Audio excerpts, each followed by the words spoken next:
কোরআনের সূরা নাম্বারগুলো এক পাশে লিখবেন 1 থেকে 114, আর প্রত্যেকটা সূরা নাম্বারের পাশে আয়াত সংখ্যাটা লিখবেন। প্রত্যেকটা সূরার নাম্বারের সাথে আয়াত সংখ্যাটা যোগ দিবেন। মজার ব্যাপার কি জানেন, এই 114টা নাম্বারের 57টা জোড়, 57টা বেজোড়। শুধু তাই না, ওই জোড় সংখ্যার যোগফলগুলো যোগ করলে হয় 6236, বেজোড় গুলো যোগ করলে হয় 6555, 6555। করে দেখেন ভাই, তর্কের কিছু নেই। এই 6555 কই থেকে আসলো? আপনি 1 থেকে 114 যে সংখ্যা সূরা চ্যাপ্টার, এগুলো যোগ করেন। 1 এর সাথে 2, 2 এর সাথে 3, 3 এর সাথে 4, 70 এর সাথে 71, এভাবে যোগ করে করে আপনি 114 পর্যন্ত যদি আসেন, তাহলে সেই সংখ্যাটা হবে 6555।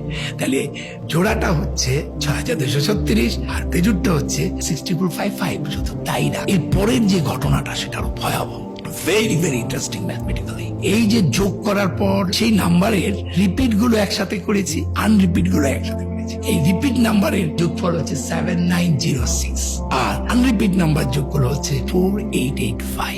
এবার 7906 কে 4885 দিয়ে ভাগ দেন, it is 1.618 golden ratio. Can you imagine?